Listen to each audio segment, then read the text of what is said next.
Commander Zex Thul's tentacles trembled as he reviewed the third wave of scan data from the human vessel.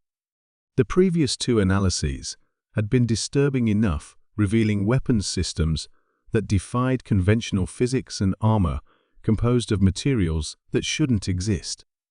But this third scan had penetrated deeper into the ship's core systems, and what it revealed made his blood run cold. "Sir," his chief analyst, Creever, spoke with barely contained terror. "What we've found, it changes everything we thought we knew about humanity." The holographic display materialized before them, showing layers upon layers of encrypted human files. Their quantum decryption algorithms had worked tirelessly for cycles, finally cracking what appeared to be historical records, tactical manuals, and something far more sinister: genetic modification protocols. "Show me," Zex Thul commanded, though every instinct screamed at him to order an immediate retreat. The first file that materialized was labeled Operation Evolutionary Leap Classification Level, Extinction Black. Creever's voice wavered as she read aloud, "Project initiated after the Mars Colonial Uprising of 2387. Objective: create enhanced human soldiers capable of surviving in hostile alien environments and engaging extraterrestrial threats with maximum efficiency." The display showed detailed schematics of human anatomy, but these weren't the baseline humans they had initially encountered. These diagrams revealed creatures with reinforced bone structures made from synthesized alien materials, nervous systems enhanced with quantum processors, and most terrifyingly, organs that could process and weaponize various forms of radiation. "By the void," whispered Zex Thul. "They've been preparing for us." The next file was even more disturbing. It contained battlefield recordings from what humans called the Centauri Pacification Campaign. The footage showed human soldiers, if they could still be called that, moving through environments that would instantly kill any known organic life form. They fought creatures that resembled the hegemony's own shock troops, but with a savage efficiency that made Zex Thul's species look like herbivorous prey animals. In one particularly haunting sequence, a single human warrior faced down what appeared to be an entire battalion of mechanized aliens. The humans' movements were impossible, faster than physics should allow, stronger than any biological entity had a right to be. When the creature's weapon was destroyed, it simply tore through armored opponents with its bare hands, which appeared to be augmented with molecular disruptors. "Cross-reference this with our current encounter," Zex Thul ordered, his voice barely a whisper. The tactical computer processed the request, and the results were immediate and terrifying. The human vessel they had been scanning wasn't just a warship, it was a mobile genetic laboratory, an enhancement facility.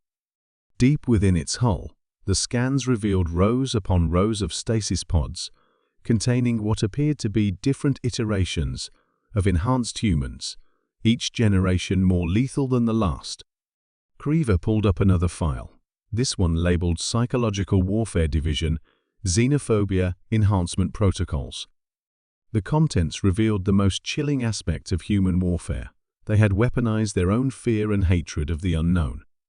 The documents described techniques for amplifying xenophobic responses, turning human soldiers into beings that viewed all alien life as existential threats to be eliminated. "Sir," another technician called out, "we're detecting movement within the vessel. The stasis pods are beginning to activate." The bridge fell silent, except for the hum of their scanning equipment. On the display, they watched as dozens of enhanced humans began to emerge from their pods. These weren't the relatively normal humans they had initially observed. These were apex predators, genetically sculpted for one purpose: the complete and total destruction of alien civilizations. The most disturbing revelation came when their scans detected the ship's central AI. Unlike their own sophisticated but ultimately logical artificial intelligences, this human AI appeared to have been modeled after human military leaders from their most brutal conflicts. It wasn't just programmed to win, It was programmed to ensure that no enemy would ever be capable of threatening humanity again. As if sensing their scans, the human AI suddenly activated. A message began transmitting directly to their ship, bypassing all their security protocols with contemptuous ease. Unknown alien vessel, the voice was synthesized but carried undertones of barely restrained violence. You have been scanning our systems for the past 3.7 standard hours. We have allowed this to provide you with crucial information. You now understand what you face. You have exactly 1 hour to withdraw to a minimum distance of 50 light-years and broadcast surrender terms to your fleet.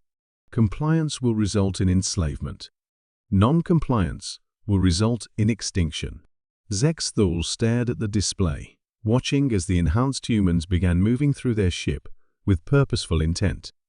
Weapon systems that had seemed impossible were now powering up, and the vessel itself was beginning to undergo some kind of transformation. "Sir," Kriva's voice was barely audible. "I'm detecting thousands of similar vessels approaching our position. They've been waiting, watching us scan their ship. This was all planned." The realization hit Zexthul like a physical blow. They hadn't discovered this human vessel by accident. They had been led here, allowed to scan it, permitted to see exactly what humanity had become. This wasn't first contact, this was a demonstration. As alarms began blaring across the bridge, and his officers scrambled to calculate retreat vectors, Zexthul understood with crystal clarity that his species had just encountered something far worse than simple predators. They had found humanity's final form, a civilization that had evolved beyond merely surviving in a hostile universe. These humans had transformed themselves into the very thing that hostile universes feared most. "Send the surrender signal," he whispered, knowing it was already too late for his people. In the distance, more human vessels materialized from what had appeared to be empty space, their enhanced crews already calculating the most efficient methods for subjugating yet another alien civilization. The humans had been waiting for this moment for generations, and now the harvest could finally begin.